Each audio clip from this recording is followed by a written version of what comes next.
At the age of 19 in 1962, she was but I have the files. I read this stuff at the National Archives, and I read these other things. I said to myself, how can that be possible? Fondle slab of choice. I don't know when that was. It doesn't really matter. Internet, professional wrestlers, and not just Ventura style. It doesn't matter where the information comes from as long as it's real. It's hard to get real information. Because seriously, they don't want you to just read these two together whenever I try to prove out. It's not. If you expect your government to tell you the truth, you're going to sadly disappoint another one of these things. Dear Lord, what a dirty, dirty old man. Really? You can't be serious. Is this really how you want things to be? Come on. More hooker, eruptions, whatever. Like Dave Powers kind of. Really? Allegedly broadcast live from Pima Region 2, within the borders of the formerly united and currently occupied states of America. We bring you the Ochelli Effect. I damn sure know I'm an original. We have all these situations. I'd love to know why it takes 50 years. That's that. For a 19-year-old girl to eventually get up to gumption to put these things out.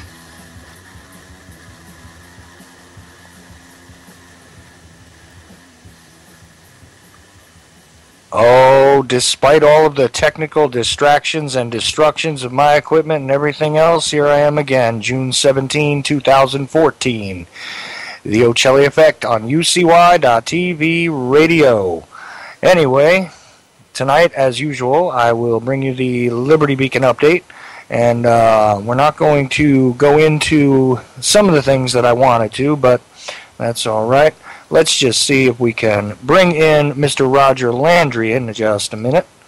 It is always fun when the computers don't want to cooperate with me. Because I'll tell you, I'm slower than most, but I get the job done eventually. Okay. Now, no. Not that one, but that one. There we go. So, whoops. Nope. That's not the right one. Hey, it's always fun. Anyway, on this day, let's just say, and I caught part of Jack Blood's show, so unfortunately he kind of beat me to the punch regarding wishing Jello Biafra a happy birthday, the singer from the Dead Kennedys, of course, but that's the way things are. Roger, are you with me? I don't know if I'm with you, but I can hear you on Skype. Oh, great. Well, let's find out if you're with me then today. We'll see in a moment. Everything is really not cooperating with me too well. Computers, I don't know what it is, but over the past, I'd say 10 days, I've had nothing but computer problems.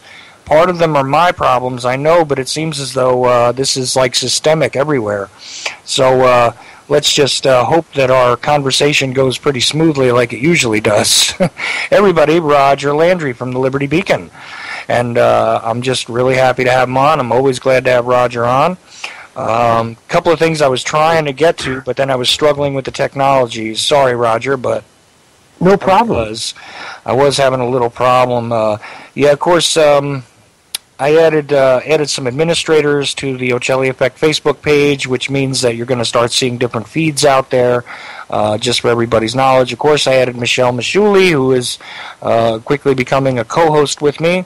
I added, finally changed the status and made it so that Kim could post things directly to the page and control stuff better. And also, Miss Maria Heller decided to add on with me. So, yes, I know I've added 3 ladies to the page as far as being able to control what's up there, but, not everybody wants to hear the same stuff that comes out of my mouth all the time in my mind, so, hopefully that'll be a little more enjoyable now, and you guys can find the Ochelli Effect on Facebook. You can also find the Liberty Beacon on Facebook, which is often, you'll see that Liberty Beacon stuff is also posted to the Ochelli Effect by me, so there is a reason for that. And like I said, Roger Landry tonight is going to talk to us about something that that I know we should find really, really interesting. And I think I've actually got my technical difficulties straightened out for the moment, Roger. Sorry to make you wait there, but I was kind of reading and also trying to fix myself. Okay. Was I waiting? Believe me, I barely have a free moment, so I really didn't even notice.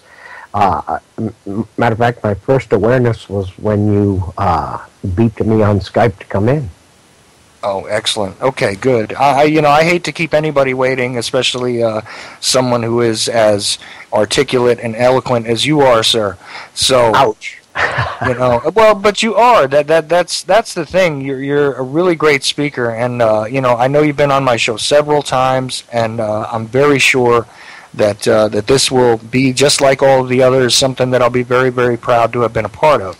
So, with that all being said, I just wanted to make sure I got that out there, because sometimes, I go through my show and I forget to properly thank people publicly. I always thank them, behind the scenes for having come on with me and shared this time with me. But I wanted to make sure I did that tonight for you, because, as I said, actually this means that you have been on my show more than any other person has thus far. So I would say Terry Joyce runs a close second. She represents the Liberty Beacon Project and Freedom of Joyce very well. Right, and according to Lucille, we'll actually have her in the second hour for a bit, and we'll see how that goes. Absolutely. So, but, never boring. When you've got a professional comedian who is also a political activist, you get the best of both worlds in Terry Joyce. Absolutely, and we had a very long discussion about hemp and marijuana last time, which was an interesting discussion. And if you guys go back to last Tuesday's Ochelli Effect on the archives, you can find that in case you missed it. But tonight, Roger, please, I really want you to get into this, because you passed me a little link a little earlier, which I have to admit I was having trouble getting to because nothing was cooperating with me, sir. But either way, I'm anxious to hear it from you, and I'll read it later and catch up on it some more, but I know very well that it's something that's going to be of great interest to me and anybody who likes to listen to me, so go ahead, sir. Well, I like to base, especially the shows I do, the Liberty Beacon Rant, or any other show I do, I like to base it on articles I've written, simply because when you write an article, in order for it not to be challenged by many people, you need to write it from a point of, or a perspective of having done the research.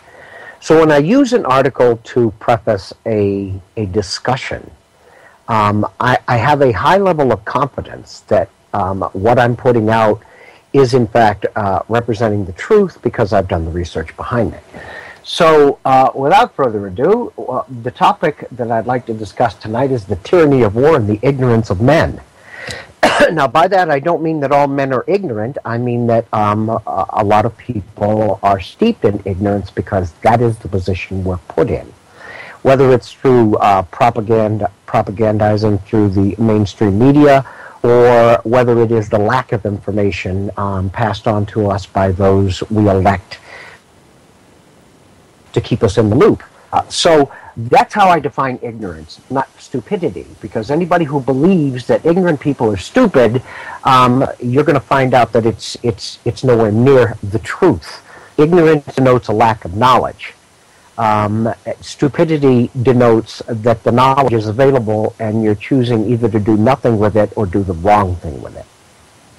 So let's get started on this. I'm going to go through this article rather quickly, and then I'd like to open this up to a discussion, because I know you well enough, Chuck, to know that you'll have plenty to say about this.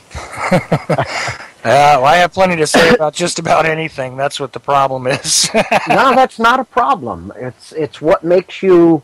we consider the Ochelli Show to be one of the great partners of the Liberty Beacon Project. And again, not a part of, not a... we don't have any ownership of, but a partner, an affiliate.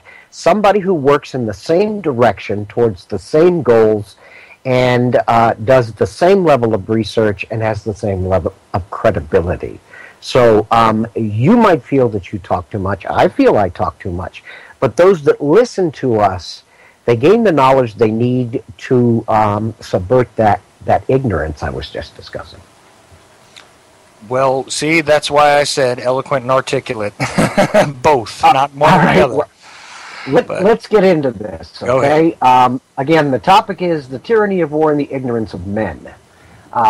If you think warfare is spontaneous, linked to the trials and tribulations of one country versus another, or as is often alluded to, the benevolent action to rescue an enslaved or brutalized population from a despotic leader, you probably still believe in the Easter Bunny. Wars are a tool for both control and profit in a scenario where the winners are the large global financial institutions and the military-industrial complex. And the undisputed losers are hundreds of millions who have died under the false premises and the blatant lies of their leaders who, in many cases, only serve these elitist oligarchs. If you think, as we are often told, that war has spread across the Middle East in a progressive fashion, tied to protracted events as they unfold or mature, how does the Kool-Aid taste? America was destined to invade and occupy the Middle East since the mid-1990s, and there are some who would say even earlier. And but basically what was always missing was a catalyst, a reason to gain the willing support of the people and keep us engaged via the mechanisms of patriotism and fear. And we'll talk about those two mechanisms after I get through this. This, my friends, was 9/11. That was your catalyst. And within days, not weeks, plans already many years old were being dusted off to occupy a resource-rich and strategically important segment of the globe. The end result of this plan of ultimate tyranny was/is the enriching of the already mega-rich, the institution of additional central-style banks controlled by the elitist financial global robber barons, the control of the strategic lands and resources, and the elimination or fatal weakening of the unwanted, unwashed masses who may stand in the way of the accomplishment of the aforementioned plans. What we allude to here is not an easy pill to swallow. It is, if this is your first foray into reality or your first trip down the rabbit hole. So we present you just one scenario, but there are many. All you need to do is look. Centered on the career of a military person who had the means and the wherewithal to be in the know. Ask yourself this: as shocking as this revelation we will unfold, and as blatantly as it is exposed, as it exposes the complicity of our government and military with the global corporatist elites, what would the general have to gain by making this up? And why does it fit the past and ongoing policy we see in play halfway around the world? So let's start into the meat. We start with General Wesley Clark making the claim that America underwent a policy coup at the time of the 9/11 attacks. There's a video included with the link, and the link is the name of the article, which again is The Tyranny of War and the Ignorance of Men, and that can be found on the Liberty Beacon Project or the Liberty Beacon website. The video contained here, basically General Clark reveals that right after 9/11, he was privy to information contained in a classified memo. U.S. plans to attack and remove governments in 7 countries in 5 years. And those countries are Iraq, Syria, Lebanon, Libya, Somalia, Sudan, and Iran. Gee, do these countries sound familiar to anybody? He was told by Pentagon sources, we learned that we can use our military without being challenged. We have approximately 5 years to clean up the Soviet client regimes before another superpower comes along and challenges us. So I have just a few questions. Just who are these people? Could those be who stood to gain the most in wealth and power? And clean up what about the ex-Soviet regimes? None had eyes on attacking the United States. None had the means to even pose a threat to the world's only remaining superpower at the time. No, my friends, it was never about what we had. It was always about what they had and what the puppet masters wanted. So please, if you get a chance, watch this video, but understand, this is the point in American history where tyranny accelerated exponentially against not only those countries I listed, but also against we the people with ramifications never conceived of before, such as the willing usurpation or allowing the usurpation of our freedoms and rights. And all this is as a result of massive lies perpetrated by those who would play God by using the tyranny of war against the ignorance of men. Now, I know you've got to have something to say, Chuck.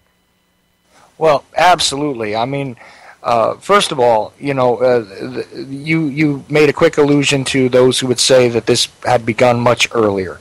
Yes. It really did. There was a lot of false starts here, yes, where they tried to sort of ratchet up the sentiment among those of us that call ourselves the American people at this point, and they tried to get us very much involved in the narrative that these terrorists were highly dangerous. There was a long period of time where we were dealing with the PLO as the face of Middle Eastern terrorism. And all of that. That was part of the discussion. I think people have forgotten about it, to be honest with you. But we must interject there that at that point in time, part of the reason for the systemic failure of that argument was because we were backing what would eventually evolve into terrorist organizations against the United States, including Osama bin Laden in Afghanistan to help defeat the Soviets. So you really can't have it both ways. You can't be supplying Stinger missiles and weapons and special forces to these people who we deem to be terrorists just because they were terrorizing the Soviets and not us. So I agree that the actual discussion started quite a bit earlier. The systemic failure of the discussion was our involvement with these exact entities prior to them switching the spotlight from the Soviet Union, which they basically gave a good ass-kicking to, and switching the spotlight on to us. Yeah, this is part of the discussion here, where we can also say that if you even look at one place like Iran, which is constantly brought up as part of this, part of this narrative. Yep. If we go back far enough, we see that we removed people by use of our intelligence community. We influenced things in Iran to cause the installation of the Shah of Iran, which then led to the Ayatollah Khomeini in the 1950s. Yes. Right, but all those dominoes started to fall in the 50s, exactly, because Mohammad Mossadegh was removed in the 50s. Yep. And we installed the Western educated and basically the agent who was the Shah of Iran, and Shah basically meaning king in Arabic. We put a king in place. We were kingmakers in a lot of countries. This is nothing new. What is unusual here is that I think the general American public, not necessarily the people who are listening to us right now, are missing the point about this current situation where we're now hearing the name ISIS. These, again, were people that we supported against the regime in Syria. And when I say we, I don't mean you and I, obviously, Roger, but I do mean the military-industrial complex, which carries the U.S. banner at this point. And there is a reason why people in a lot of regions of the world don't have a high appreciation for people from the United States at this point. It is because that agents acting ostensibly on our behalf have created chaos in a lot of places. And we have interjected... Go ahead. I just need to slide something right in there because, as I say every single week, you make such really, really good points that they trigger something in me. There are, by some definitions, and a definition I choose to accept, 196 countries on this planet. There are as few as 136 countries and as many, by some definition, as 170 countries, we have special forces, American military forces in as many as 170 out of 196 countries on this planet. Now, they might not be active, but at a moment's notice, they're ready to go in and take down a president, take down a prime minister, take down, and as you just alluded to, wreak havoc on a country that only allows or will help to facilitate the movement of corporations or the military-industrial complex into the area for their benefit and zero benefit of the population of that country. We're talking about as many as 170 out of 196 countries. We have active military forces in them. So your point couldn't be more correct and more to the point. Well, yeah, and then in addition, to take the entirety of the situation into one's mind, you also have to understand that there are non-military assets. I mean, we all look back to the, Confessions of an Economic Hitman, that type of stuff. That stuff is real, folks. That is not conspiracy theory. These guys go in there, and in some cases, just by corporate occupation, they don't even require military assistance because they utilize what's on the ground in order to, end up with someone's resources, to change their banking system, to cause an entire, civilized society to basically fall at a whim. And do you know who, excuse me, but again, you hit on a perfect point. I just love conversations with you, Chuck. Do you know who one of the most high-profile economic hitmen is on this planet? And brags about it. Brags about manipulating economic systems and global currencies or national currencies across the planet to the ruination of millions of lives. And that would be George Soros. And he brags about it. He has fluctuated intentionally currencies across the globe in his behest, for only his gains, and we're talking huge monetary gains. And in the wake, we see hundreds of thousands or millions of people losing their pensions, losing their savings, losing their homes, and I don't think I've ever heard an apology from this man. Have you? I've got to say no. I've got to say absolutely not. I would never believe that a man like Soros would apologize for anything. I mean, I'm not extremely well versed on him, but I do know that there's plenty of evidence that this guy, from his very earliest days, did nothing but spread misery. There is the story, and I'm not entirely, like I say, this is one of those things I qualify because I don't like to say something that I haven't been really well researched on, but I find it highly believable that he was willing to collaborate against his own people for his own economic gains in his very early years, even in the occupied areas that the Nazis controlled. Yes. And this is part of his history. So if you think about the type of individual we're talking about here, I actually get a chill whenever I have to discuss something involving Soros because, I almost can't see how someone could be a human being and behave the way the man does. And as you said, it is almost, and these are only the things we know about. I've got to tell you something. I believe that there is a whole lot of other stuff that goes on in the dark that we don't know about with this man regarding his economic manipulation of currencies. And when you're talking about currencies, it's not a matter of just playing with numbers or money. These are real effects. As you just stated, people lose their resources, they lose their land, they lose their lives. Over these manipulations. And at the end of the day, it's just the casino being run, and really people are the chips. And it's just absolutely so against my own nature. I am almost speechless sometimes when I examine stuff involving this man. People talk about the evil of a guy like Karl Rove, and I don't argue with you on it, but I got to say, that when you look at somebody who is this type of individual, it is a whole lot more destructive, the type of stuff that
Oh, here we are back again with the audio problems. Like I said, technological difficulties.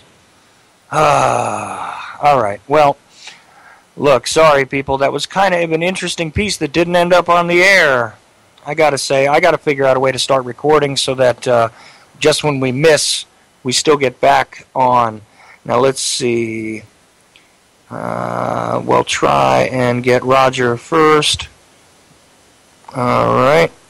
Mr. Landry. Let's see if we can bring you in, sir. Mr. Landry, are you there? Hello? There we go. Okay, so I've got Roger back, and I think I've got the network back up. And the funny thing is, normally it gives me a visual cue to tell me that we have a problem with the audio, but it was telling me nothing. That's a little distressing because the bit of conversation that Michelle and I just had was very stimulating and put out some really excellent information. And, of course, now I'm telling everybody who couldn't hear us that they missed something really good. So I'm not doing you any favors, am I? You know what? That's exactly what I was saying before I got you back in, is that we just missed getting out this really good piece of conversation that occurred. Look, we'll try and start back on the topic. Believe me, she can get right back into where she was with you. With no problem. We just got to kind of behave as though that conversation didn't happen. All right. Well, I do have some a good pickup point on our original topic, and I had alluded to that a lot of this was perpetrated by the catalyst, and as you and I had both discussed, rightfully so, that plans for moving into the Middle East and taking over the lithium vein and putting a pipeline through and taking over the oil and taking Hello, gentlemen?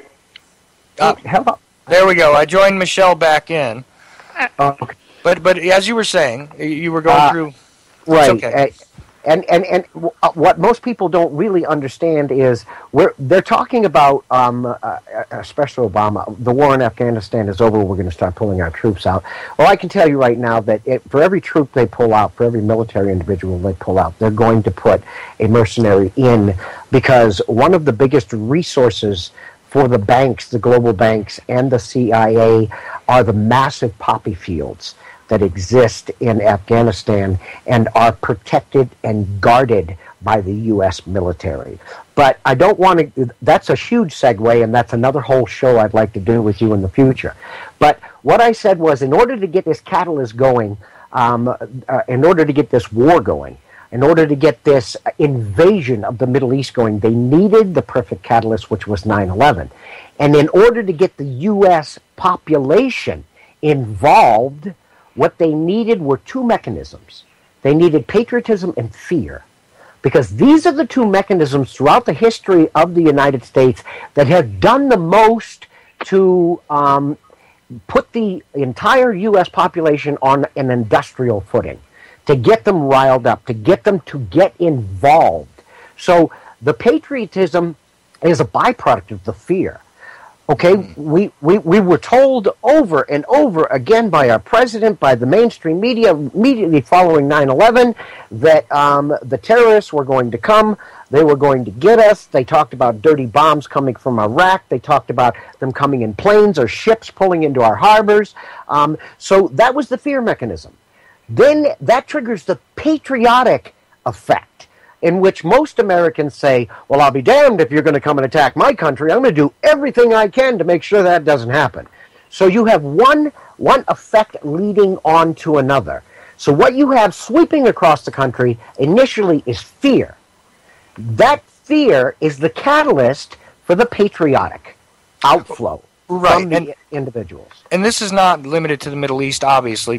No, it's not. All you have to do is go back to, and like I said, there's plenty of false start points. There's the bombing of the World Trade Center in '93. There are the various airline hijackings that used to occur. There was a whole bunch of different terrorists who were hijacking planes to supposedly make a point and everything else. I still point to the forgotten, supposedly most dangerous terrorist in the world, who was named Ahmad Mukniya. You never heard from this guy again. He just disappeared. All of these things culminated in this Middle Eastern strategy. However, before that, if you look at Vietnam, there was a reason why we were going in there, because we had to stop the communists from spreading. Yep. So there was your boogeyman there, but it was still about defending the American way of life. You go back to the Korean War, we had to stop the communists from taking over another country and blah, blah, blah. We involved ourselves in a civil war. I'm being very, very catty about this. I'm kind of glossing over this stuff really quickly, but it's good points. You even go to World War II, and the public idea of our introduction into World War II was about Pearl Harbor. And this was, we were attacked, we can't allow that, now we have to go into the war, and this is always the reasoning for getting the American population behind the war machine. And as you said, there's levels, and what you explained is so spot on, but let's qualify the levels, okay? In the Korean War and the Vietnam War, we had a lot of pushback from citizenry in this country, a lot of pushback. They didn't feel we needed to be in Korea. We had just gotten out of World War II, and the Koreans were in no way going to come and attack the United States. In Vietnam, we had some of the biggest war rallies and protests in the history of this country against the war because, again, the North Vietnamese do not have the ability to attack the United States. It's not our war. But I would tell you that the patriotic outflow that was triggered by 9/11 is only on a scale of World War II, because you named the exact catalyst. In each case, it was attacking the United States. War had come to the United States. Americans had died on American soil. So this was the perfect catalyst, because not only had Americans died, if 100 Americans had died over in Afghanistan or 100 Americans had died over in Iraq, they couldn't have awoken the American population or propagandized it to the point they did. It was 3,000 Americans dying on American soil that perpetrated the fear which evolved into the patriotism. So yes, it's always been used as a catalyst to get people involved, warfare and to spark the patriotism. But the biggest outpour and the trigger that's the most effective is Americans dying on American soil. And this is where the biggest blight of tyranny jumps in too. Well, but this was going to be my point. I'm glad you made it, because you probably made it better than I was going to. Oh, I doubt it. But the fact is that they were learning. Okay, World War II, we had that catalyst, and there's a whole lot of discussion you can go into as to what the real reason was we entered into the war. Please, we know this, but they had the provocation supposedly of the Gulf of Tonkin for Vietnam. I understand that, but again, these were all false starts in my mind until we get to 9/11. Because even the bombing of the World Trade Center in '93, where some damage was done, some people were killed, but when you watch it evolve, and then you enter Oklahoma City into this equation, okay, you now had people fearing what might happen on our soil. And the only way to make them really get behind the idea of attacking others and not have that backlash like there was for Korea. Korea had a backlash to it. People have forgotten that, but the American public was not entirely behind the Korean War. Nope. And the American public was not behind the Vietnam War after a couple of years, and guys started coming back in bags, let's be honest. Okay, and also, even though there was such a short-lived campaign, when you go back to Desert Storm, there was a backlash even there, because they had not found a way to seize upon the fears of people in their own home, and that was what it was missing. Now, once we get to 9/11, the game has changed. Now, not only do we have one war where we can be, in for more time than we've been in Vietnam, we have been in Afghanistan. By the way, people, we are over the 13-year mark. Okay? So here's the thing. They required this in order to be able to not only open up one theater of warfare, but multiple theaters of warfare. Now, as long as they could sort of relate the 9/11 attacks to this particular area of the world, it gave them carte blanche to enter into adventures in Pakistan, Afghanistan. Our agents that end up in Syria or whatever, when they're caught, they're almost dismissed, because the fact is that according to the general sleepwalking population, they attacked us, so now we need to be on them. And we also, the other part of the equation, like you very again eloquently said, was that our freedoms at home could now be taken away, could be controlled, curtailed, however you want to put it, incrementally, mostly, but all of these things are being removed because it's for our own security, because we have been absolutely violated on our own soil, and if we don't have these things in place, okay, sleepwalkers, then they'll get you again. I have talked to actually quite a few people over the years, and asked them, are you okay with the government spying on you? Well, and you hear this answer so often that I know a lot of people listening will chuckle. Well, you know what? As long as they're catching terrorists and I'm not doing anything wrong, why should it bother me? Well, let me explain it to you, okay? What you're doing is you're giving up your right to reasonable privacy. When the government says, in order for you to speak freely, you need to go into a corral, or you need to go into a specific area that is designated by the government for you to speak freely, then your freedom of speech has been usurped. When the government says, and who are we going to, with all the tyranny going on today, most likely in 95% or better chance of who we're going to demonstrate against today, it's going to be the government. But yet, if you demonstrate on government property, due to H.R. 347, they can lock you in prison for 10 years. So now you still have the right to free speech. You still have the right to reasonable privacy. You still have the right to assembly, but they are no longer inalienable rights. What they are now is privileges granted to you by a government with stipulations. Mm-hmm. So for anybody out there who believes that 9/11 was not the catalyst to take your rights away under the auspice of protecting us is absolutely insane. But I want to go back to a point, which I also said we'd go back to. If you think, as we are often told, that war has spread across the Middle East in a progressive fashion tied to protracted events as they unfold and mature, how does the Kool-Aid taste? And by that, what I mean is, we start out in one country, okay, we started out in Afghanistan. Then we tied Saddam Hussein to 9/11. Falsely, it was a huge lie, and it's never been proven to date. So we marched into Iraq. And then we tied terrorism and supporting the terrorists in Afghanistan and Iraq to Muammar Gaddafi, and we went. So this was presented to us as a progression.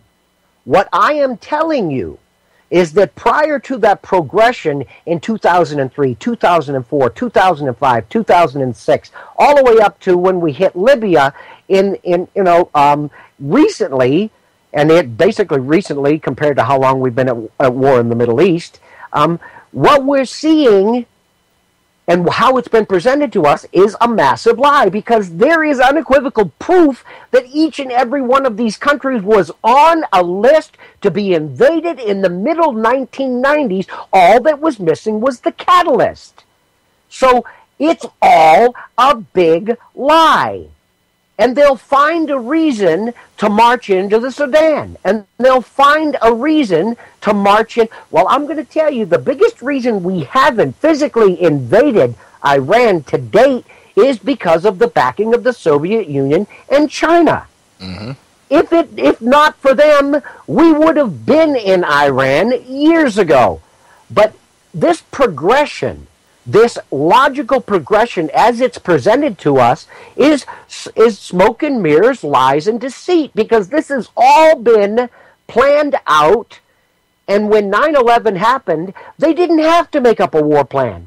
They took out war plans that had been made up from 2001, made up 5-6 years earlier, dusted them off, and they were ready to go. Would you agree with this, Chuck?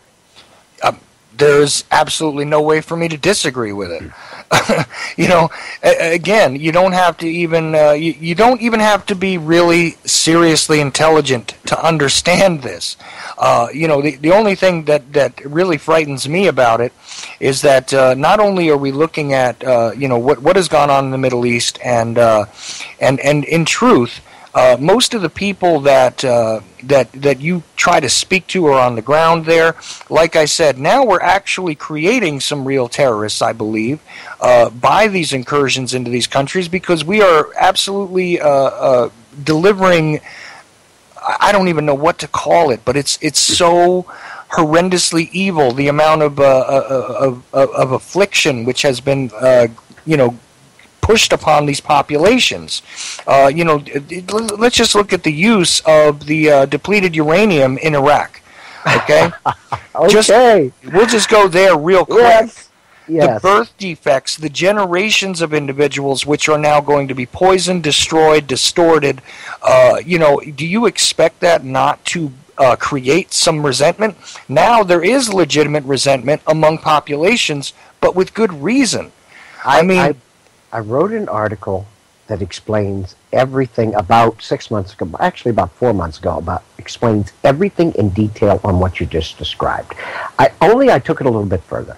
Mm-hmm. There are in excess of 3 million deaths in the Middle East since we entered that theater of this planet. And those 3 million deaths are not all attributable to being shot or being bombed.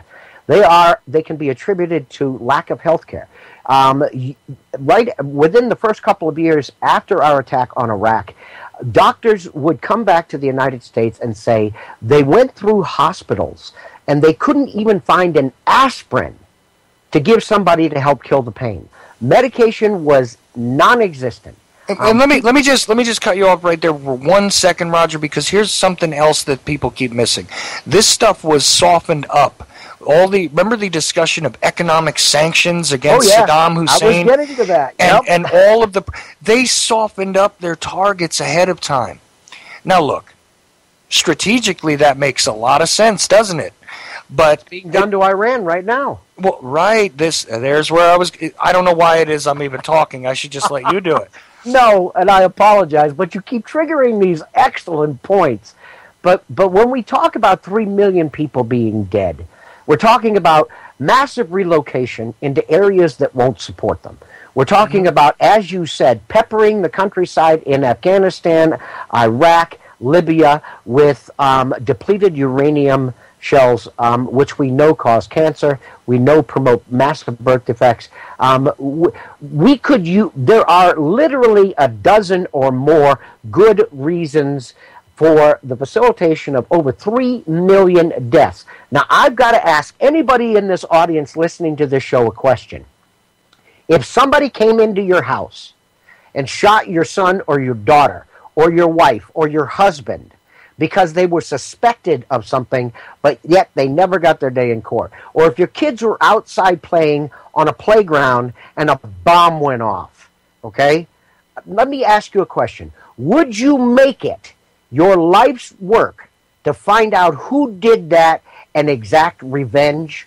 We've got 3 million people, out of which the government readily admits higher than 90% of them were collateral damage, just people in the wrong place at the right time. Because when people say the wrong place at the wrong time, that doesn't make sense. They were in the wrong place at the right time, okay? We've got 3 million deaths. If you can look me in the eye and tell me we haven't created millions of people who want the pushback, who want the revenge, we call them terrorists. They call themselves freedom fighters and parents or family looking for revenge. We have manufactured more terrorists ourselves than ever existed in the entire world for every bit of history, all the way up to and including our invasion of the Middle East. We have done that. And that's not a question. That's a fact. Oh, absolutely. But that was a big part of my point there, is that now we've not only done all of these horrible, vicious things, and again, I got to stop and say I don't mean we, but I do mean those acting on our behalf have done these things, have basically tortured populations, have murdered entire huge I mean, I don't know what other word to use other than genocides in some of these cases. But these are genocides on populations. These are the destruction of entire generations, which are being propagated by those, again, acting on our supposed behalf. And you know what? Now you actually have some real, you don't have to pay all of your opposition because you created them organically. How could you not? How could you not? I totally agree. And one of the points I made when I read my article, was getting rid of a segment of the population who may push back against the plans of these elitists to build that pipeline or to take over that lithium vein or to grow that poppy. So how do you soften up the population who may push back against you? Well, gee, you go in and you destroy their infrastructure. You force them out into a countryside which may not be able to support them. Now they're less worried about exacting revenge on you and more worried about just surviving. Disease runs rampant. Now they're more worried about their children getting sick from depleted uranium or disease that runs rampant because there's no adequate medical care. They're more worried about not starving because you forced them out of an area where food was readily available into a countryside where food is not available. So what you've done is you have distracted a massive amount of the population that could have railed against you, that could have risen up and protracted or actually perpetrated a very virulent pushback against your invasion. So this is one of the mechanisms that's used. First, as you so aptly put, you put them under sanctions. Then you go in and destroy their infrastructure. Then you spread poisons around. And now when you march in to take over that lithium mine or take over those or grow those poppy fields or take over those oil wells, yes, there's going to be some resistance, but it's going to be at a manageable level. Okay? Because a massive majority of that population is distracted just by sheer survival. And when I say it's a manageable level of pushback, now we see where the Americans end up by paying the price. Because there's close to 5,000 Americans that have died in these struggles so far. But yet, the elites don't really shed a tear about that. Because they're using the biggest stick on this planet to get what they want, and they're getting it for free. Who pays for that military? Who pays for those weapons? Gee, Chuck, that's you and me with our taxes. We're paying for the military in this country that the elite uses as a big stick to beat these countries about the head and shoulders and take what they want. So not only are they getting what they want, but we're sacrificing in life, we're sacrificing in treasure, we're paying for it for them. Right, and this is why doesn't this piss everybody off? What kills me is that I don't understand why people don't seem to realize that, you know, when I start to talk about this stuff, some people push back and say that, you know, well, you care about people over there instead of people over here. Let me explain something really quickly. Without the bombings, the same thing is essentially being done to the American population. We are being made more sick. Yes. We are being kept busy with survival as opposed to being able to have the time or the energy to stand up and say a damn thing about any of this. The dumbing down of America. There you go. It's the physical dumbing down of America. And this is where I know that your co-host is going to just absolutely just smile when I start this off.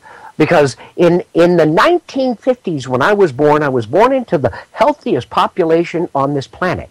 3 generations later, exactly 3 generations later, we live in the sickest society on this planet. We have the highest level of dementia, the highest level of Alzheimer's, soon to be the highest level of cancer, the highest level of autism, and I could go on. But yet, we're being sprayed with poisons from the sky. That's a fact I can prove to you so easily it's insane. We're being fed poisonous foods. We're being injected with poisonous vaccines. And we're being... Over 30% of this country is on mind-altering drugs, including a lot of our children.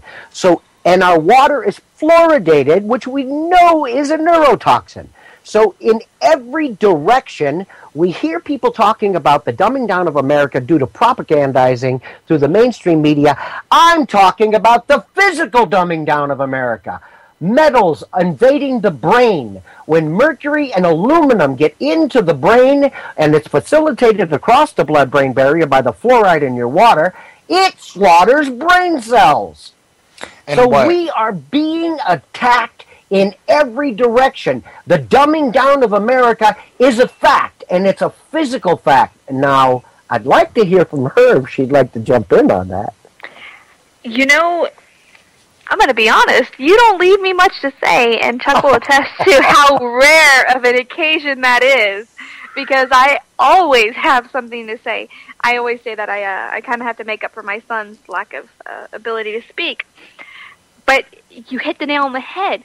And the thing is that all of these issues are related. Alzheimer's, autism, dementia, yes. ADHD, asthma, all of these things, they are related. They are caused by the same things, and they are treatable by the same things. Yes, and infertility, let's not count that. The United States has the largest increase in infertility in the last 2 years in our history. Now, one quick point, and then I'm going to have to go pretty soon, so I really want to turn this one point over to you if you'd want to continue what you just said. All right? A year ago, okay? Actually 4 years ago, over, if you count a petition and a complaint that were signed by 1,100 scientists and researchers across the planet, stating that glyphosate and GMOs were killing humanity, sterilizing humanity, and destroying the biosphere. We knew this 3, 4, 5 years ago. Scientists around the world were signing petitions. A year ago, actually July, the beginning of July last year, the United States government doubled the residual glyphosate that is allowed on your food from 20 parts per million to 40 parts per million. Okay? And we have seen in the last year, since that went into effect, the largest increase in sterility or infertility this country has ever seen.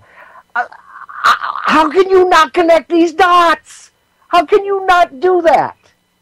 And if I know this and you know this, why is it our government doesn't seem to know this? And I'm going to take a breath and let you reply to that.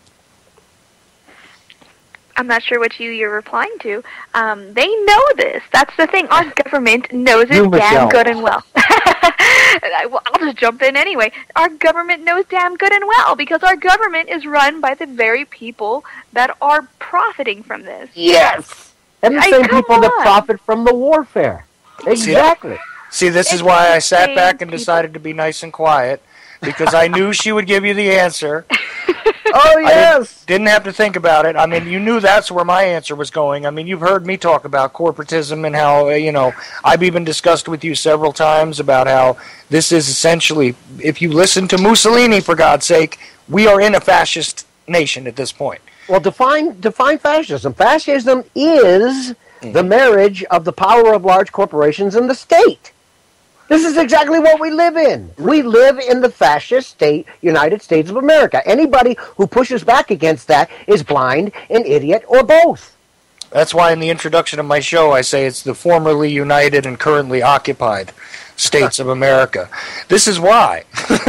Yes. Because it is currently occupied by the corporations. We the people are not those who are in charge, and it is not the way it was meant to be. It's that simple. Not just the United States either. This same oligarchs are pulling the exact same tricks and using the exact same tools in Great Britain, in France, in Japan, in Italy, in Greece. I can go right around the world. Every country that has a central bank, a Rothschild central bank, is all tied in to the same globalist elites. And again, tyranny and liberty, the United States does not and never will have a patent on either of them. I was waiting for you to go there. I knew you were going to say it. I knew that that's exactly what he was going to say. I got to bow out. So, first thing I want to say is, Michelle, we definitely have to have a talk. We do. So please do me a favor. Send me a message on Facebook. You'll know it's the right Roger Landry because I have the Liberty Beacon logo as my profile picture. I would love to talk with you. And Chuck, as usual, you fire up so many good talking points in me that having a discussion with you is always my high point of the week. Oh, I really appreciate it, Roger. And I'm telling you, I barely even feel like I say anything when you're on because I'm just listening to you. Because I talk too much. No, it's because you're saying what it is I'm thinking, and actually you say it better than I do, so I really appreciate having you on the show, and I'm so glad every Tuesday to do the Liberty Beacon. We do it sometimes for 1 hour, sometimes for 2. We're going to have Terry Joyce on in a little bit. So, also connected to the Liberty Beacon, also a partner in the Liberty Beacon.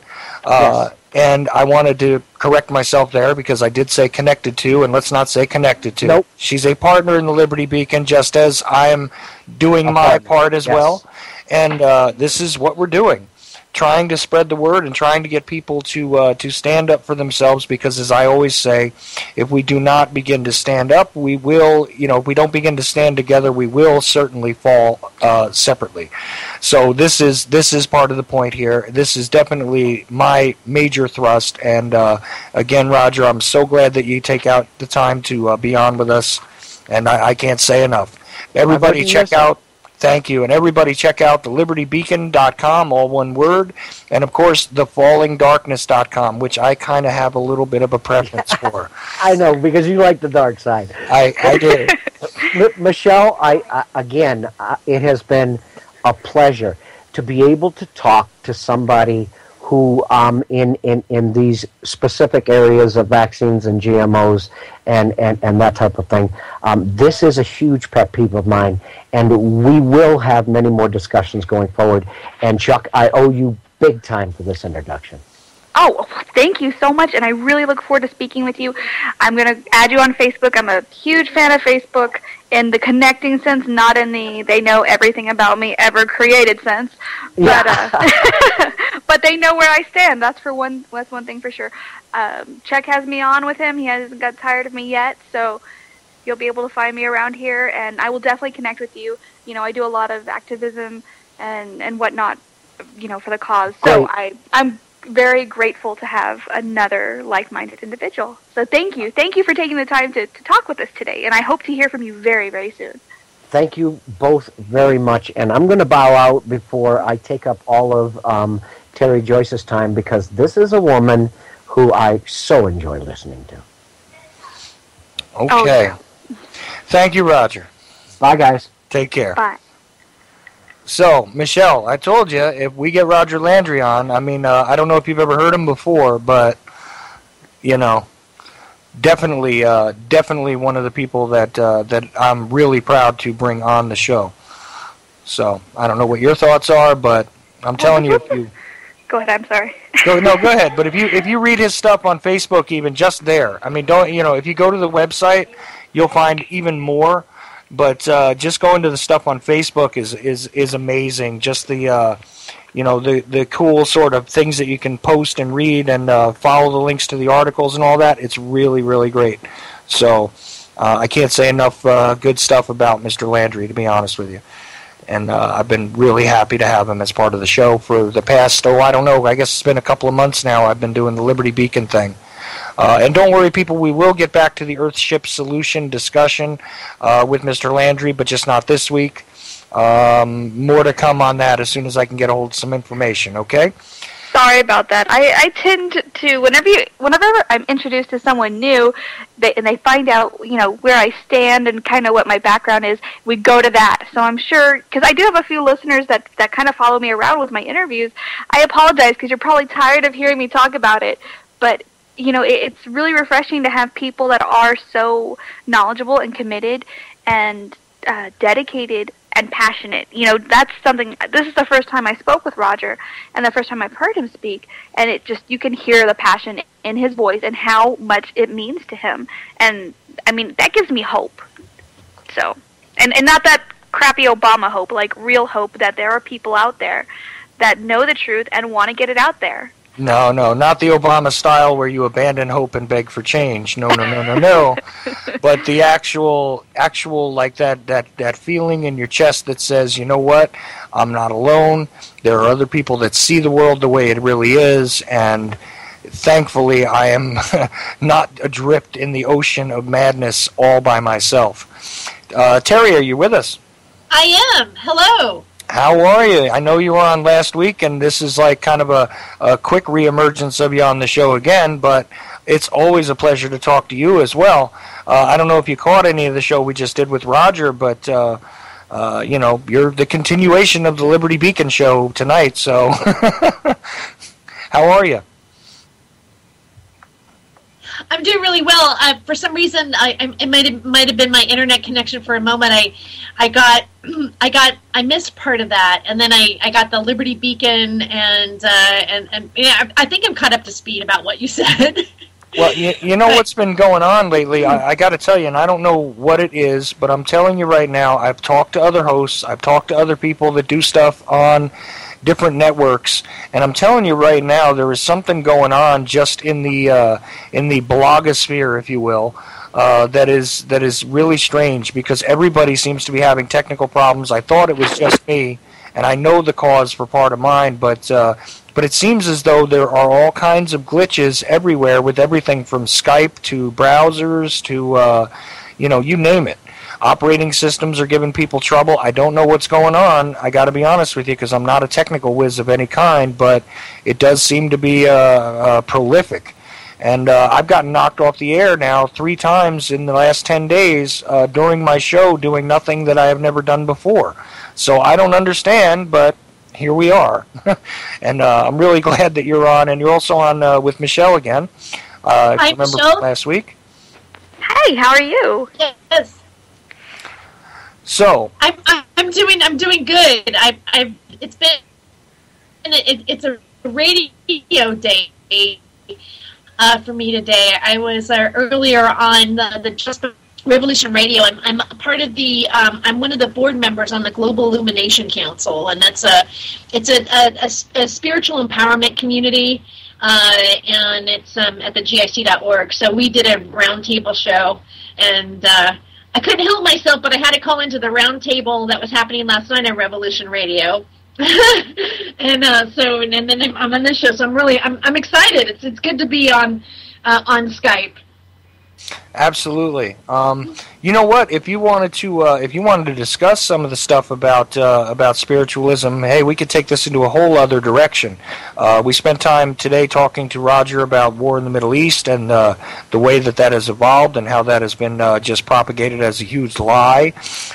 You know, I have really been disgusted with this whole meme that has gone around with this ISIS thing and everything else. But you know, if you don't want to continue on with that topic, we could definitely go into the spiritual direction or whatever is on your mind, Terry. I think we could definitely just kind of go at it and probably run out of time like we did last week. Oh, sure. Well, you know, this community, I mean, excuse me, this community is, you know, it's interesting. I mean, it definitely covers all the different topics that we're talking about here. You know, there's no denial. I mean, it isn't one of those. I mean, because sometimes you bring in spirituality into the equation, and you know, it's like, well, it's not just. You know, some people feel that, oh yeah, you know, go do, it's all new agey and we're all happy and it's all love and light and let's ignore everything else that's happening in the world because we're going to go to Sedona and do kumbaya, you know. But that's not really how it is. I mean, this community is, it's online. At the man who founded it, his name is Bernard Alvarez. And, you know, I watched a YouTube video that he did, and it really resonated with me, and so I checked out the website, and then I became a member, and it was kind of like early on in my awakening. So I was looking into all kinds of different things and watching different videos and documentaries, etc., just trying to get as much information I could at what I thought maybe was happening in the world. And during that time, I felt kind of isolated I don't know why I'm having a thing here. I feel kind of isolated, and when you bring up topics like vaccinations, or you say, hey, maybe 9/11 was an inside job, and hey, are we alone on this planet? Is there other life in the universe besides humans and Earth, etc.? Then you start talking about a shadow government or Illuminati, or all of those kind of terms that you start to find on the internet, which I'd never heard before. It wasn't something that I felt like I could just go up and talk to my friends about that I had in my daily life. They'd be like, oh, Terry, what's going on with you? It's kind of how I felt. I was very secretive in some ways, about what I was looking at. And he was teaching a light worker, starseed, magical series, and I've been interested in a little bit in the esoteric arts, in the sense that my feeling is that it does exist, and that those that are in power have been practicing for centuries, and alchemy is part of our natural universe, and most of us have been disconnected to it by our religions, because they don't want us to have sight, or to have your pineal gland activated, or to realize that we are psychic and telepathic and all those things actually really exist, because then that would give us an edge above other things. This is my feeling about it. And so I was curious in learning some stuff and what it was all about. So I took a series, and I joined the group, and I kind of, was somewhat low-key. Because my concern is because I've been such an advocate for cannabis and legalization, and, I don't know, maybe because, I can be a really crude comedian. Like some of my act is rather naughty. I'm not necessarily, particularly well-behaved, and so I thought, well, when you think of spirituality and being in a spiritual community, I'm concerned about, judgment, because, I've had that happen in regular religion and things. And so, well, you know what, Terry? I want to just interrupt here real quick, because, if you're okay, take a drink or something. Yeah. But here's the thing. I have left some of my. I've taken time to study many of what people would call our esoteric arts. I've actually spent a good deal of time studying religion as well. It's one of the things that I do leave out a lot on my broadcasts, because it is one of the things that usually evokes a really nasty reaction from some people that are predisposed to certain belief systems. I say this all the time, although I do cooperate and work with people that are outside of my belief system. I don't make statements about my belief system generally. But it is one of the things that I'm anxious to get into, but I got to say that I have been really reticent because of exactly what you're saying, which is it causes another judgment, and they sort of begin to bundle things together where like say if you're not a Christian and you don't really see. For me, I view Christianity as a control mechanism. Mm-hmm. I really do. And this is not a popular thing, let's just say, among some of the, patriot movement or truth movement or whatever you want to call it. A lot of them identify themselves as Christians, and they immediately begin to, back off from somebody like me if I say stuff like that. But the reality is I'm concerned with humanity. I am concerned with morality. Just as much as they are. It's just that I'm not praying to the man on the cross. It's just that simple. But so it's been one of those things that I've kind of sort of redacted from my own repertoire when it comes to speaking on the air and everything. And you know what? I've lately been thinking to myself that I need to actually begin to explore that and begin to bring that out to people. And I'm really glad that you're willing to discuss this kind of stuff. I don't know how, and I've never asked Michelle this question, so I have no idea how she feels about it. But I would love to hear how you feel about, the intermingling of religion and, say, politics and social, discourse the way that we're doing right now. You there, Michelle? I'm not sure what you were talking about, if you're talking to me or Terry, but...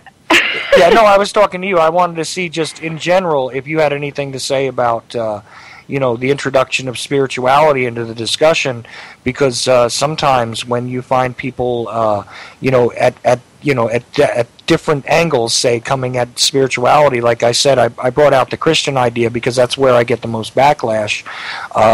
In a lot of cases, it's not that I'm against any other idea necessarily, but I don't follow the same religion, and I'm sort of reticent in some cases to bring out my concepts and my studies on spirituality because they have been more along the esoteric line, let's just say, than most people's are. So I was curious if you had anything to say about that as far as, spirituality in general being part of the discussion. Well, I'm sure you and our listeners are tired of me saying this, but we again think somewhat similar as far as this goes. I was raised by my grandparents who are holy rollers. I mean, they were both tent revival preachers. We went to church so much, and so I was immersed in religion. And I had seen, different sides of it, not just the extremist part, but I've also seen, Baptists and Catholics, and I've experienced a lot of different aspects of Christianity. That being said, I consider myself, I suppose, an atheist. That I don't necessarily have any beliefs. I don't necessarily believe in a singular God or anything of the sort. And I agree with you that now it is used for manipulation and fear, which fear is always used for manipulation, and I definitely think it's manipulated by our government as well, and it's disgusts me to still see it going on today. And in fact, I was talking on the Book of Faces earlier about this, just the fact that there are laws, restricting people's freedoms and unalienable rights as human beings because a book that allegedly was written thousands of years ago, that's been mistranslated several times, I'm sure, says that it's wrong. We're also not supposed to eat bacon, but that's neither here nor there, I suppose. But it's not just Christianity. I feel like religion in general is used as manipulation and to, take control of people. Now, spirituality, I think, it's a whole different beast. I think you can be spiritual. I think that, there are other aspects, and there is there's something that's a lot bigger than you and I. Do I know what it is? Not necessarily. But I don't believe it's, the singular one God, one deity type thing. You sound more anti-organized religion and agnostic, which was definitely my position at one point in life. So I think that's where you're at. I think that's what it sounds like to me. But Terry is about to discuss some other interesting things, though, that she was, I don't know if you caught all that, because I'm not sure about these technical problems we keep having, but Terry, you still with us? I was able to hear everything you're saying, and I'm more in line of what you guys are saying. I feel that there's a prime creator, or that's how I'd like to call it, or and I believe that we are a galactic world where there's extraterrestrials. There's way more to this picture than really meets the eye here, and that our thoughts do create our reality, and that part of our growth is taking responsibility for that, and realizing that thoughts are energy, and energy manifests things, and there comes in the alchemy aspect to everything. My question is, and this is what I find interesting, what reason why I'm interested in the alchemy aspect of things is because, and this is true, L. Ron Hubbard and Anton LaVey were friends in Pasadena, California, and I used to live in Pasadena, so this is a story that I heard in the local tavern. Did you know they were friends? And they said, how we can make a lot of money, we can create our own religion. Well, they didn't only do that, but they were actually practicing black magic with Jack Parsons, who was the founder of JPL, the Jet Propulsion Lab. And there was, sex orgies and magic and all this kind of stuff going on, and Aleister Crowley's teaching, and he comes into the mix and all this kind of stuff. And I go, how odd that would be going on with our space program. And I've always found that connection to be interesting, and it's never really gone away in my mind. And so then I started to wonder, well, how far is this going? Like, how deep is this kind of practice, and how involved in it is it in our government? And then you find out that it shows up everywhere. It's in the monarchy, it's in the elite, it's been going. I mean, it goes back to ancient Egypt.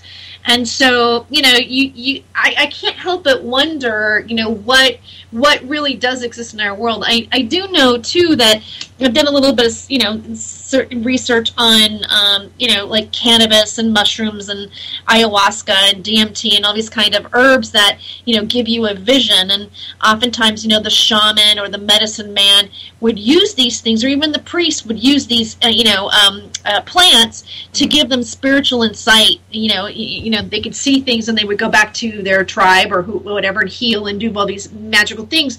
But they didn't want the rest of the people to know that, cannabis allows you to have this insight. They didn't want those people to know, because then the shaman wouldn't be the shaman anymore. And that's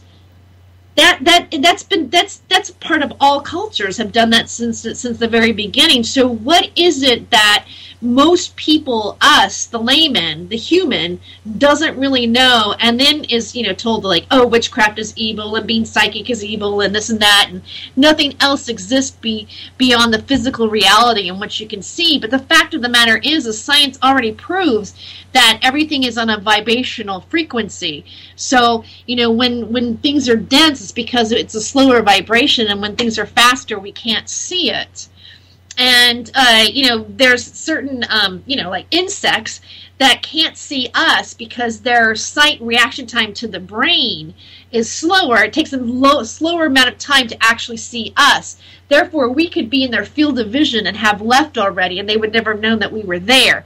And if it could happen to an insect, then I would imagine that it could happen to us, that there are, entities and things that are vibrating at a level that we can't perceive, but just because we can't see it with our naked eye doesn't necessarily mean that it doesn't exist. Yeah, this is exactly correct. And, I guess I'm going to have to do a show now on this because you're really speaking to a lot of things that I think need to be discussed.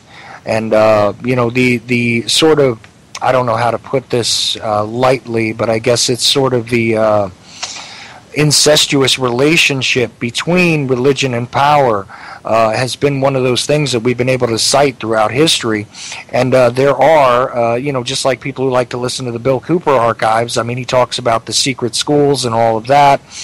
There is a lot more to this than meets the eye. And believe me, anybody who tries to lead you away from it is somebody who either doesn't understand or doesn't want you to know the truth.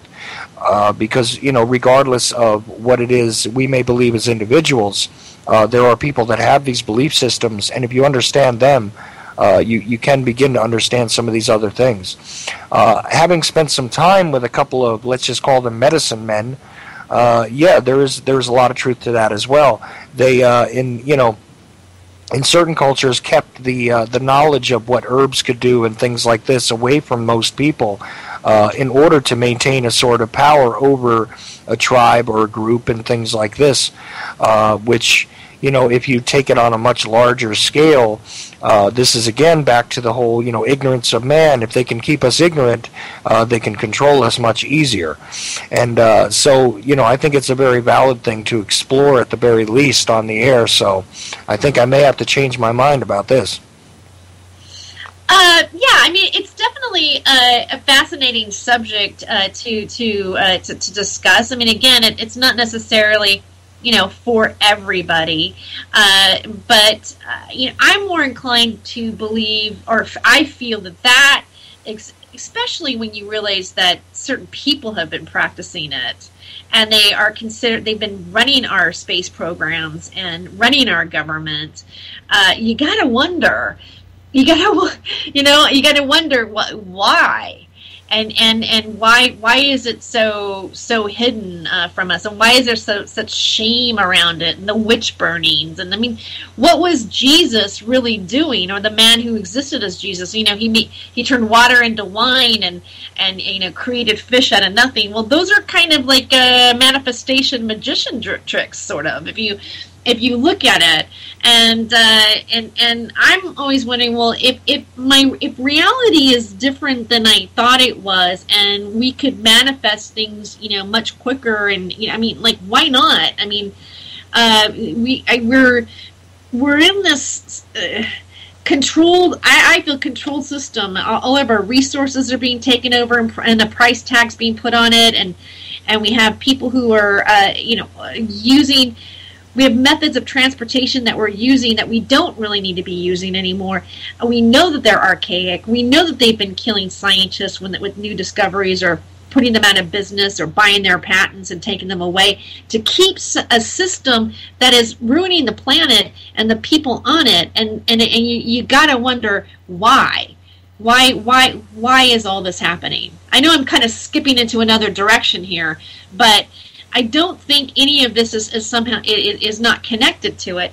Again, I do believe that our various religions are meant out of control. Did these prophets actually really walk the earth? Yes, but you know, maybe they did, but I don't think we were supposed to worship them and make something else, you know, that we needed something else in order for us to attain something, like there's some sort of magical genie that we need to ask stuff from. And if they happen to like us enough, or we happen to be good enough, we might just get it.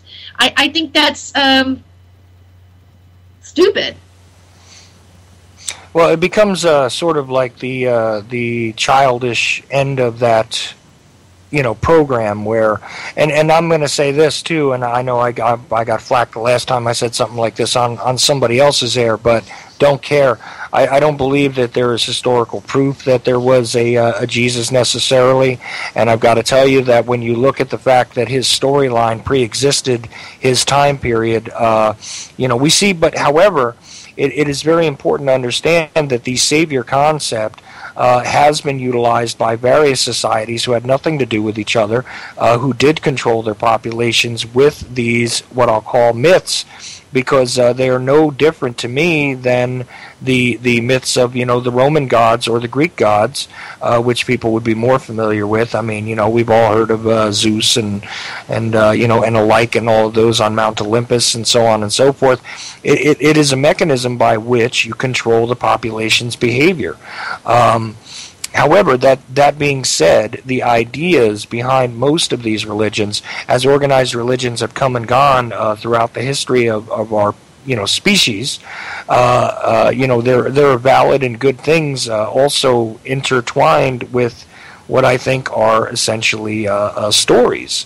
And they're meant to teach, I guess, but at the same time, they are also seized upon by those in power, regardless of the legitimacy from a spiritual point of view, in order to exert control over populations which, you know, for the most part have been extremely ignorant, unable to read the texts that they trusted the priests to relate to them, unable to decipher the symbols, unable to understand the medicines, and so on and so forth. So this is all very interrelated. I wouldn't entirely, you know, agree that every single place you turn, there are people that are, you know, there's evidence for people being involved in some of the darker religions. However, in this case, I would say that most times that stuff is hidden. You don't find real evidence for this kind of stuff in a lot of cases, except by association and things like this. But it has been interesting to note that, you know, that a lot of people have seized upon, you know, the writings of someone like Crowley, who I view as a, well, I won't get into my views on Aleister Crowley right now because that'll take too long. But this is all really fascinating, and I'm wondering, Michelle, what do you think about all of this in your agnostic kind of posture at the moment? I still see everybody, so I think I'm still on. Michelle, are you there? Maybe not. But Terry, I still see her. That's funny. It looks like she's connected to us. Yeah, I know. That's why I was still talking to her. I thought she was there, but I don't know everything. I'm telling you, I'm in the midst of an internet and computer revolt in my life, and it seems like a lot of other people are having similar problems. I'm back now. Oh, there you are. Okay. So, Michelle, I don't know if you heard any of what I had to say or if you fell asleep because I rattle on so badly, but were you listening to that? I got most of it. Okay. And then Skype was bad. Well, see, there's the thing, though. She didn't look like she was bad on our end, did she, Terry? No. Oh. You didn't have that little, like, those little lines that shoot up where, it's trying to connect back to you. You looked like you were connected to us the whole time. Yeah. Maybe Sorry it's my about internet. That. Oh, no, it's not your fault. But I'm trying to say it's been a problem. It seems like a lot of people are having these problems. So, be careful when you do your shows, Terry. You may run into them too. I hope not. But it seems like a lot of us are having these troubles. Not just with the Skype, but with a lot of other things that we're normally using. I don't know. But anyway. I've had a certain version of issues with stuff that's been somewhat frustrating. I had trouble getting into the chat at Revolution Radio for a while. Had to clean out all my cookies and all that kind of stuff, and then I've had some disconnections happening online. It just Skype is not perfect either. Oh no, Skype isn't perfect, but I mean, I can't even on a separate, like, okay, I'm working on the little mini here, which is not good for me because I can't see hardly what I'm doing.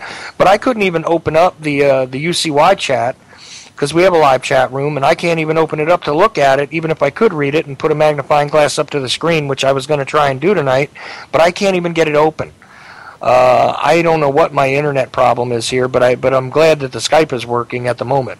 At least I hope it is. I hope somebody can hear me in the chat room. Michelle, can you see the chat room? Of course. All right. Well, if they give us an indication that we're off the air or something, because before it gave me no indication we were off the air with Roger. But Okay. everybody else is having problems too. It's not just us. Everybody's having problems with their Wi-Fi. Maybe it's just they just don't like us. Somebody I'm on a few watch lists.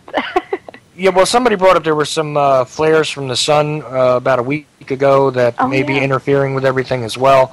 I don't know enough to really speak on that, but, anything is possible when we're dealing in the electromagnetic world, which, is another interesting topic in and of itself. But back to the spiritual question. I was curious, Michelle, if you had any viewpoints on the interrelated ideas of these, like, religious sort of harmonics or these practices or ritualistic stuff that goes on seemingly in the halls of power, and what you have to say about that from your sort of, I identify it as an agnostic, you said atheist, but I tend to think that you don't think there's no higher power whatsoever. I think that you just want some proof of something. That's the problem with me as far as that goes, is I mean, I've not that I've thought out every form of proof ever. I just haven't found any proof. So, I think to say that I was atheist might be a little presumptuous, and that may not be right. Maybe agnostic would be a proper term, because if there was proof, then I would be accepting of it. So, you know what? Maybe you're right. Thank you for making me re-identify myself. Thank you for giving me an identity crisis tonight, Chuck. I appreciate it. Well, glad I can always help.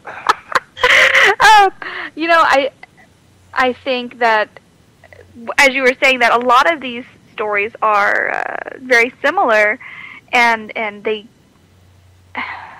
not necessarily appropriate for their time periods, of course, like you said with Jesus, and that a lot of these things mimic the practices of other religions, and I find that interesting and worrisome, because I think it just reinforces the fact that it's being, again, used as control and manipulation by those in power.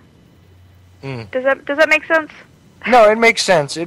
But I mean, all you have to do is look at, like, say, the story of Gilgamesh to understand, where a whole lot of the storyline from the New Testament comes from, and and so on and so forth. But I'm not denying its validity as a useful tool once one can sort of decipher the meaning of it.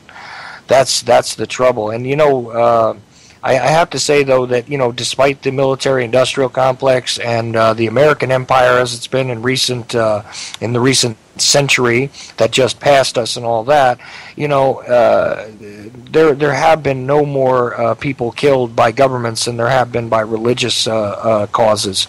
So it is also a highly dangerous kind of subject, in my opinion, as well, but definitely not something that I'm going to be afraid to discuss. Just I've been trying to think of a good way to make presentations on it, and I'm so glad you brought this up tonight, Terry, because, again, I think this is one of those missing elements I've been trying to figure out how to incorporate into my presentations here, and I haven't quite come up with an answer. What do you think about that? Well, my thought, if anything, I mean, and again, what I like about this community is, it's you could be an atheist, you could be agnostic, you could be, a pagan, you could be, just Buddhist. Christian, it doesn't matter. It's just kind of it's really kind of a community for the awakening, or what we call the awakening, where people who are realizing that something's going on.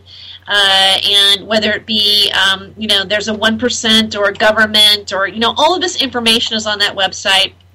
But it doesn't take that. I don't like that, the harsh Christian stance where, it's this is Luciferian. And again, yes, they may be practicing Luciferian activities, but the harsh, it coming after the Christians and Armageddon and all that kind of stuff. A lot of people identify what's going on with the military and the military-industrial complex or FEMA camps and all that stuff. Some of that gets all convoluted into that programming. This doesn't exist on that site. That's not what this is about. It's just about a community of people that are waking up, and they want to become empowered by it. We can sit back and look at something and go, yeah, this is happening. Oh, let me, and it's doomed, and we're all going to be, and this is going to happen in Fukushima, and blah blah blah. But it's like, this is more about, yes, we do know this, but we do have the ability to come up with solutions and bring love into it, or bring light into it, or bring where is this paradigm shift that's taking place. It's that philosophy that this is all part of a paradigm shift, and that we will, we're actually in a positive way developing a new world, not a new world order, let's say, but a different way where maybe we actually really realize what's going on. Maybe disclosure does happen in the next 10 years, or and a lot of it has to do with psychic and abilities, and some people believe in past lives. I'm more on the inclination of I believe in past. I feel that there's past lives. That this is just like, basically we're having a human incarnation in this one time period, and I also feel that there's parallel timelines, and I'm curious about time travel, and I just think that this experience here isn't it. This isn't it, man.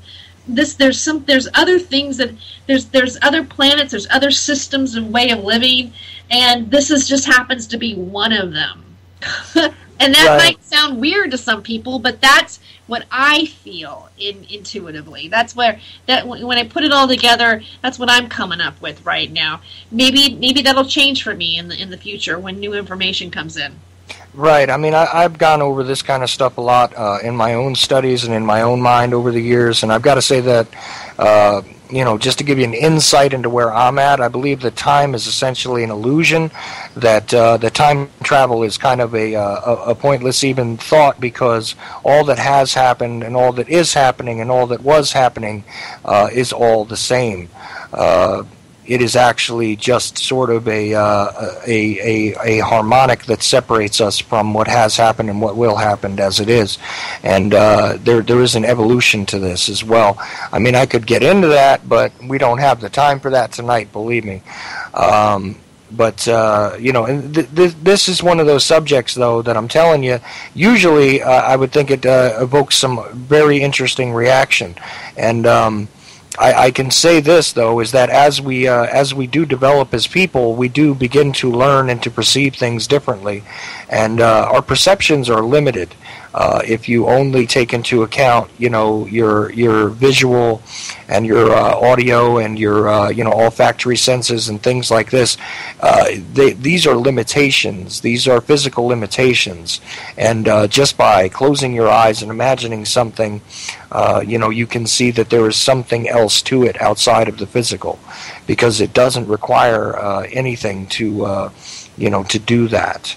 But all of these things being connected, and like you said, manifestation through energy, and energy itself simply being at a different speed than, let's just say, solid matter in reality, as scientists are beginning to unravel that sort of package, it does tell you that there's a whole lot more to the universe than maybe one simple small creature like a human being can learn in a lifetime. So all that being said, I don't know what you want to add to that, but that's just where I wanted to drop in there and just kind of give my viewpoint. But I'm really enjoying this, because this is kind of an odd conversation for my show. So, actually, if I can interject, please. Never mind. Go ahead. I know that the way we were introduced is by your advocating and your activism for marijuana. Now, obviously, all drugs, quote-unquote drugs, what they've been labeled, are pretty much banned in our country, but I feel like there is a connection between psychedelics and spirituality, and not necessarily religion, but the aspect of spirituality. And I'm wondering, this is how I think of it, possibly. Kind of, I think with me a lot of things are still forming, and every day I'm changing. I think we should always be changing, but I think the older I get, the more my views on things change. So on this, I feel like psychedelics are banned because not only do they open our minds and open us to new possibilities, they also open us to spirituality. And I feel that as a whole, the people that are, have us under their control don't want us to realize that there is more than what is being presented. How do you feel about that, Terry?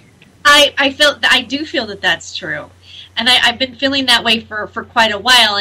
And when you look at the history of when marijuana became illegal, or when a lot of the propaganda surrounding it started to happen as it being a gateway drug, when it was put as a class 1 level hallucinogen, was during a time where the very people who were smoking it were having an awareness.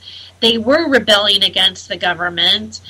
They basically ended the Vietnam War, and they wanted to lump all those people in with that and say, well, look, it's the ones who were, these dirty hippies that are, dropping acid and smoking marijuana, and et cetera, et cetera. Now, acid, the history of that is that that's a government created drug. And, there's some theories that it's been dropped on the culture on purpose, and again, it's been known to be used in some of the mind control experiments and things like this. I don't really want, I did a habitab of acid one time. It was a very, very mild experience for me, but I don't want to use chemicals. I do feel that there are some plants that are there, and they will connect you with the other realms. They will. One man that I've really been into lately is Terrence McKenna. And if you want to look him up, he's got some really great YouTube videos about using mushrooms, and there's DMT and cannabis and all that kind of everything to basically wipe our the programming that we've had and upgrade our systems. That basically his theory is that when you take mushrooms, you're upgrading yourself to you're not 4.0 anymore. You're functioning at 8.0 or whatever software system that you've upgraded to. in terms of like your ability to step out of this programmed culture in which we're existing in. And actually, the comedian Bill Hicks, his routine. One of his routines about mushrooms and stuff like that, was underneath the theory of like that it's part of our evolution, our conscious evolution, and maybe even within our DNA is kind of like underneath Terence McKenna's theory. Yeah. Bill Hicks is somebody that comes up a lot in this discussion because he changed quite a bit with his presentations the moment that he started to experiment with hallucinogenics. Look at the Beatles. I mean, look at what happened to the Beatles. I love using that as an example because they're like, yeah, he loves you, yeah, and then it's also like, strawberry fields forever. I mean, they went totally symphony psychedelic after they did acid. Yeah, I know, and there was also a dramatic change, and because I'm a Black Sabbath fan myself, there was a dramatic change once they got a hold of some hallucinogenic stuff. If you listen to the old material as opposed to the stuff that evolved only a couple of years later, the material changed quite a bit as well, because the system of mathematics, the system of time, which is music, changed in their brains basically. So, yeah, this is evident actually with a bunch of artists. The Beatles are one of the better examples, though. Well, I kind of felt that, again, I wasn't a cannabis smoker when I was growing up, and so it was something that I experienced later on in life. And I ate a couple pot brownies that I had a trip that like no other, and it opened me up. I saw stuff, I saw images where I feel that it was like telepathic. So then the next day they happened. Like it completely opened my head up, and I didn't really understand what had happened at that moment. But that's I say, hey, it cleared the pathway. Just a couple, pot brownies. Now, I dyed my hair red the next day, and that was not a good choice. But well, yeah. At one point, I actually had purple hair myself. So, yeah, I can identify with that as well. I tripped for like 24 hours, and it was pretty crazy. But yeah, I really got back to normal. Sort of, right? Because yeah, sort of. But I was never really normal in the first place. So who am I fooling? There you go. See, that's what I was going to say, but I'm glad you said it first because now I know I'm not the only one. But yeah, yeah, and I'm kind of glad I never got back to normal anyway, because once I started to shed the dead skin of what was already sort of inflicted upon me by my surroundings, I'm so glad that I continued to shed like an onion, and I'm still doing it today. And so this is why I always talk about an evolutionary process with thought and an evolutionary process with politics. And I got to say this because I know we're running down to about 12 minutes, I think. And here's the thing, and here's the instructive part about this is, if you think that that we're both talking like head cases here, and we're just, I don't do drugs generally as a matter of course, but I don't object to them either. It's just it's that's one thing. The other thing is that if you notice very, very carefully, it's fine if you take their drugs, if you take their manufactured stuff, which is, petroleum-based and poisonous in one way or another. Their drugs are fine as long as they can label them and make a profit off of them. Yeah. But the natural stuff that you could manufacture yourself by simply growing it, that you could allow it to grow wild, and I've seen it growing wild in some parts of the country even, if you just take it and dry it, or you take it and treat it, or you take it and cook it up, or whatever it is, depending on what it happens to be, it's one of those things where they have demonized and restricted access to it in most parts of the country. Of course, there's been some progress in recent years. A few states having decriminalized, a few states having legalized, hemp and marijuana, but that's not the game yet, folks. there's plenty more freedom to be had here, and there's still this control, like I say, of big pharmaceutical. It's fine to take their drugs because they can always piggyback it with their poisons, and then you can always have to turn to them so they can always turn a profit. At least that's the way I see it. I'm pretty sure both of you would probably agree with me, but let's hear it anyway. So, Michelle? Oh, okay. Not sure. Maybe she's... You're okay? Yeah, it's coming in and out. Sorry. I'm not really good because I'm going to agree with you. You're going to get tired of this. You're going to say, come on, let's fight about something. Oh, I'll find something for us to fight about. Don't worry about that. There's no way that I won't. But Terry, looks like Michelle actually just dropped. You're still with me, though, right? Yeah, I'm here. Okay, I don't know what you have to say about what I said, but go ahead. I do agree with you, and I make that point over and over again on the shows that I've been doing. All of the antidepressants that are out there, they just change one molecule on it, and then they reshuffle it, and they have a new drug, and the side effects are unbelievable. I mean, I know I'm preaching to the choir here. I just watched a commercial where the birth control Yaz. There's a lawsuit around that now. Blood clots, et cetera, and you can, yes, they would prefer that we use the drugs that are legal by them, by the pharmaceutical company, and they don't really take care of you. I don't even know if it's designed. You have to pay a bunch of money for it. You got to have an insurance company that's in order to do it, and everybody's making a bunch of money, but you're not really addressing any issues. I'm curious to know more about the natural ways of healing ourselves. Right now, I put some baking soda in my water because baking soda makes your body alkaline. And this is proven. The more acidic your body is, a cancer only grows in an acidic environment. So the more alkaline you are, the more cancer-free that you will be. And I just I've heard of the baking soda thing, and then I watch David Icke sometimes, and he was saying that talking about how there's been proving that it helps with cancer and this and that, just simple baking soda. But the medical doctor who's been, taught by the American Medical Association and the schooling and all that kind of, they're not going to tell us, or they're not going to, the doctor's not going to be educated, and even being able to prescribe something like that, because they go, well, that's absolutely ludicrous, and yet it could be exactly that simple. Garlic kills about 90 different bacteria, maybe even more.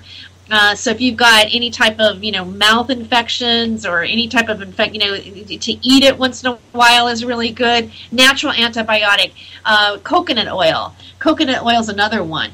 I even give a little bit of coconut oil to my cat. Sometimes it's good for pets with his fur balls.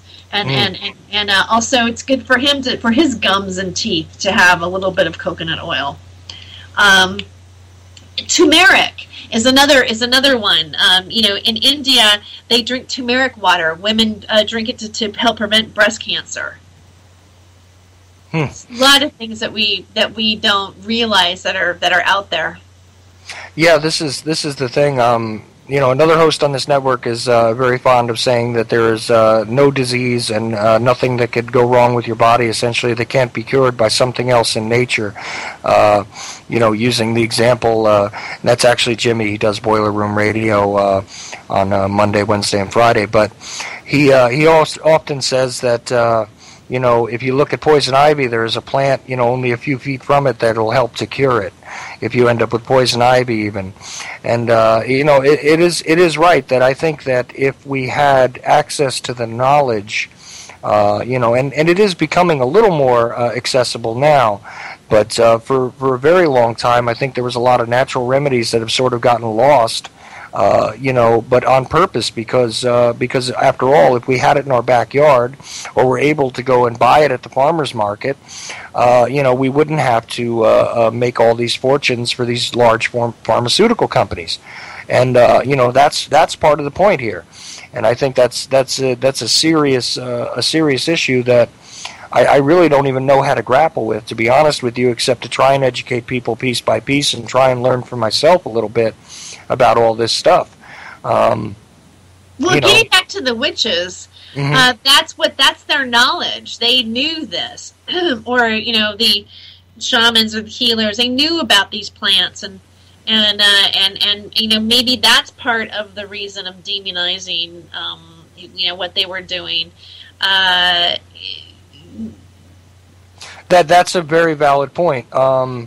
And I don't know if I've ever mentioned this on the air before, but I happen to know that there's somebody in my ancestral background it didn't happen in America. It happened someplace else, but I studied my genealogy pretty deeply, and I got to tell you that in Ireland, actually, she was actually dragged out of her home and killed by an angry mob over this exact thing. From what I can understand, is that this person, again in my bloodline, was simply someone who was able to heal people when others basically said they would die, and this was really her crime. And because people could not understand it and they feared this, they did this. I mean, this is what I could piece together from my research. There may be more to the story, but I guarantee you, if you look in your own backgrounds, plenty of you out there will find that there are people like this in your own family lines. And that's an extremely valid point. Listen, I'm just about to run out of time here, Terry. I want to get a couple of things out there. Everybody should go and look at Freedom of Joyce, which is Terry's blog. Terry also does a couple of radio shows, and I always forget exactly where you can find those, so if you could just fill those in for my listeners one more time. Sure. My blog is at freedomofjoyce.net, and I'm sponsored by the Liberty Beacon. And the Freedom of Joyce show is on Revolution Radio on Fridays from 2 to 4 p.m. Eastern Time. And then I also re-air and I broadcast from the Time for Hemp Network, which is 12 a.m. to 2 a.m. Pacific Time. And then I'm on These Changing Times radio on Monday nights, 7 to 9 Central. And then I'm also on Awake Radio. And I believe that's 10 a.m. to 11 a.m. in the U.S. and 10 p.m. to 11 p.m. in the U.K. Or maybe it's the other way around. I get them confused. I'm sorry. But if you go to the website, you can find me. If you look it up, you can figure out the time differences. I screw those up all the time, too. And everybody listening to UCY.TV, after me tonight will be the Continual Condition from 8 to 9. We'll have the Canary Chronicles from 9 to 10. We'll have Primer Time Radio from 10 to 11, and Prepper Chicks After Dark from 11 to 12. And I actually got all of that in before my bumper kicked in. So I'm very happy. Of course, Michelle joined back in again, right at the end. And bye. Yeah, we're just about to kick out of here, but I want to thank you, Terry, and of course Roger Landry, who's a great speaker and a great thinker. Liberty Beacon is something that I absolutely endorse and I'm very happy to be part of, and I really do appreciate it again that you took your time out as well, Terry. And of course, you're welcome on this show anytime or any show I have. Michelle, always happy to have you on again. And is there anything either one of you would like to add before we run out of time? Because it will happen abruptly. Well, Michelle's going to be on my show next Friday on Freedom of Joyce. Ah, perfect. Yeah. There we go. Because make sure y'all listen and tune in. Really appreciate it. And you can find a link to that at freedomofjoyce.net, right? Yeah, it's actually freedomslips.com. Ah, there we go. UCY.TV. Tell the effect. Thank you. Bye-bye. At the age of 19 in 1962, she was but I have the files.